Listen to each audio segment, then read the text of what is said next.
Let's talk about something that's really, really hot in the news right now. Dak Prescott for the Dallas Cowboys as a starting quarterback. There's rumors about when Tony Romo comes back, he'll unseat Dak Prescott for the starting quarterback position. Everyone's been talking about this lately. Who do you think should be the starter if and when Tony Romo gets healthy, and why? To me, it's pretty simple. I mean, it's got to be Dak Prescott's job. I mean, when you look at it, he's a rookie, and he's got 1,486 yards on the season. That's pretty nuts. I think the even something that's more surprising is he only has one interception. For a rookie, that's absolutely insane. And he just threw it this week. Yeah, just this week. He actually set a record, 176 pass attempts before his first ever interception. And I think with that offense being in click, especially with Ezekiel Elliott running all over everybody, and like I said, Dak, he's doing well. I don't think you can take him out of that chemistry. I agree with you.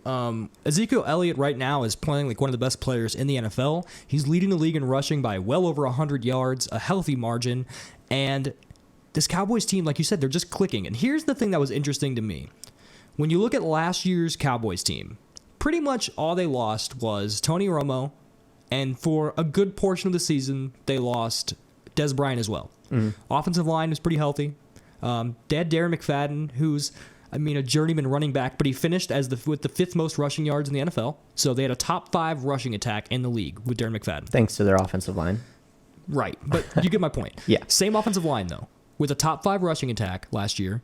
The same receivers, minus like Bryce Butler, but they had Cole Beasley and Terrence Williams. Mm-hmm. Jason Witten was there. Defense is relatively the same. Not exactly the same, but pretty close. They had Greg Hardy last year, who's a better pass rusher than anybody they have right now. They did get Sean Lee back, but yeah, they did get Sean Lee back. Okay, so you take the team from last year plus Sean Lee. Yeah. Okay, that would be the difference if you didn't have Zeke and you had Prescott. Mm-hmm. Now, granted, Zeke is the best running back in the league right now, statistically, mm-hmm. right? But they had a top 5 rushing attack last year, even without him. So what's the difference? It's Dak Prescott. It's got to be. No, I'm just saying, that's the difference. They won one game without Romo last year, and now without him, they're, 5-1? Right. Well, okay. I mean, when you look at their quarterbacks from last season, yes, Dak Prescott is a rookie, so you couldn't really judge him. You didn't really know if he was going to be good or not. But when you look at the quarterbacks from last year who backed up Romo, I mean, some of these guys, you got Kellen Moore, you had Matt Castle, Brandon Weeden. Okay, but let's take a look at this real quick. You have Kellen Moore, Matt Castle, and Brandon Weeden. Mm-hmm. Combined, I think through like 10 or 11 games, or 12, won one game. Mm-hmm. Dak Prescott, a mid-round pick. I mean, Brandon Weeden was a first-round pick. Yeah. Kellen Moore, I think, was like a 4th-round pick. Similar to around the area where Russell Wilson was drafted. Mm-hmm. And then you have Matt Castle, who won 10-plus games with the Patriots when he played there. Granted, it was New England. Yeah. Was decent for like a year or two in Kansas City, right? Mm-hmm. We have a rookie.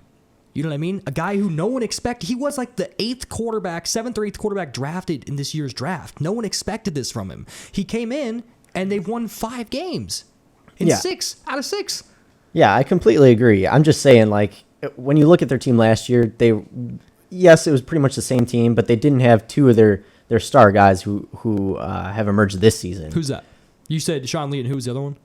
Well, okay, Sean Lee, but I was really going at Dak Prescott and Ezekiel Elliott. Oh, okay. I'm sorry. I thought you were saying people they did have, or they didn't have last year, they have this year, other than those guys. My bad. Well, yeah. So, I mean, basically the same team last year. Except for those 2 guys. And then they get a few guys back from injury or whatever. But, I mean, when you have the same team, you kind of expect similar results. I mean, it would just make sense.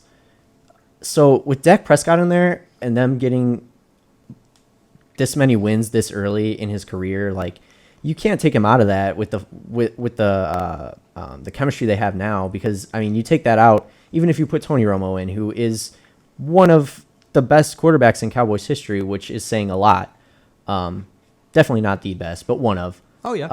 I mean, he's been severely underrated throughout his career. I think he's gotten a lot of flack when he's a good quarterback. He's definitely an above-average quarterback in the NFL. He is, and I think a lot of the reason he does get a lot of slack is because he doesn't win much or many games, but it's really a lot of the time it has been because of their defense. And they have a weakish roster around him oftentimes. I think if you put Romo in right now, they probably have about the same record they have. I don't see why he would be any necessarily significantly worse than Dak Prescott's been, but I don't know how much better he would have been. So here was my argument. About 2 or 3 weeks ago, I was actually on the side of Romo when he comes back should be the starter. I thought he should have been when he came back. My problems with Dak Prescott at the time were, one, he's not really scoring. Yeah, he's not turning the ball over, which is great, but he wasn't really scoring either. He was just kind of being efficient enough to win games, which is cool. Right. I mean, teams do that. Alex Smith, you know what I mean? Trevor Siemian. Guys do that. My other thing was their competition wasn't great. They hadn't played good teams. So I wanted to see how he played against good teams, and I wanted to see him score more. Back-to-back weeks now. They played the Cincinnati Bengals, who, they're Struggling. 2-4, but this has been a playoff team for years, this Bengals team. Then they played the Packers, who are also struggling a little bit, but their defense is really good this year. But I don't want to take credit away from Prescott. I said to myself, if he plays well against this Bengals team, and he plays well against this Packers team, and he scores more, then I'll change my mind. And he did it. I can't now look back on it and say, well, the Packers are this and the Bengals are this, which is true. I set a bar in my mind for the guy, and he passed it. I can't take it back, just because of a couple circumstances. So he scored 3 passing touchdowns this last week. Yeah, he had a couple turnovers. Rookie mistakes are going to happen. Just because they didn't happen early doesn't mean they're not going to happen. Every rookie makes mistakes. All of them. Zeke's going to make mistakes. There's going to be a point in this year where you're going to go, what was he thinking? Right. He's a rookie. It happens.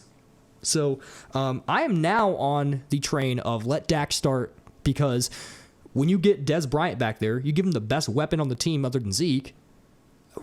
He's not losing. He's not turning the ball over, and now he's scoring. He's getting better week to week. Question, when Dez Bryant comes back, because he is such a great weapon, and he has that ability to catch it, he's got a huge catch radius, he has that ability, do you think Dak will try to force more balls into him? I don't necessarily think so. He didn't really do it when he did play at the beginning of the year. It wasn't like Dez Bryant was. I mean, he did play a couple games this season, and they were the first games of the career of Dak Prescott. Right. If there's ever a time in the world a rookie's going to make a mistake, it's his first time under those lights. But you know what he said? They said something to him about, like, why doesn't the pressure get to you? He said, I played against Bama. I played against LSU. I played these teams in the SEC. Those stands have more people in them than these NFL games do. Just as many people are watching it on TV as the NFL games. He said, the players are different and the level of play is a little bit higher, right? But the lights have been this bright before. Everyone's watching. He was a Heisman front runner for a while there at Mississippi State. It's not like he hasn't been here, done this before.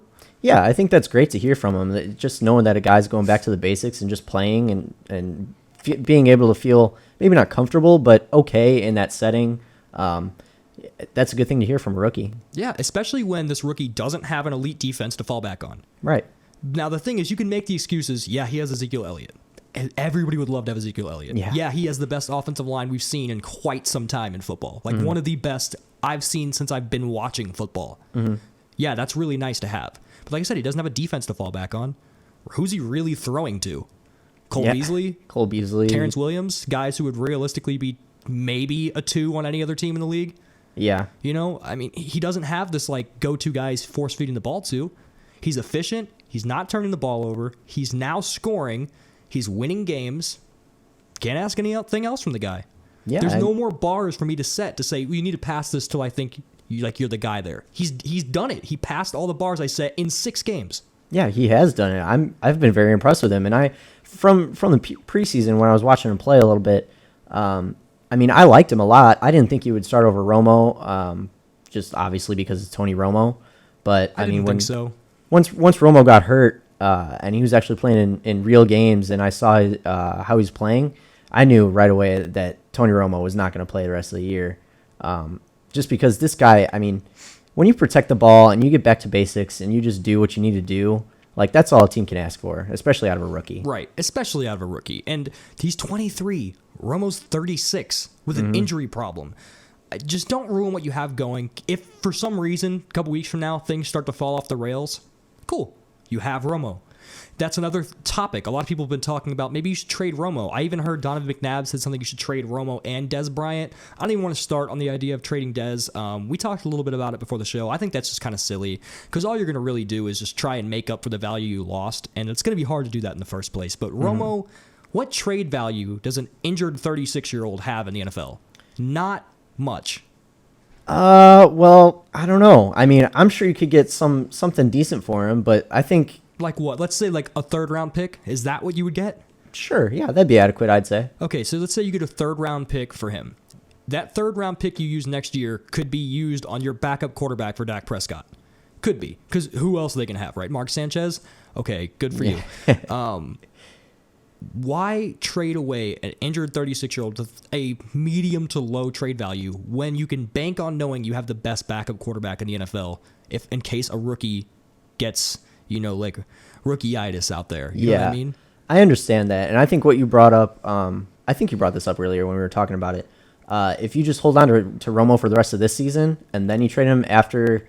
or even just cut him after the year. Or you can even just cut him to save that money. I mean, if you hold on to him for the rest of this season, I think that's the right move to make. For sure. I think after this year, if Dak continues to look really good, then you should look to trade him or possibly cut him.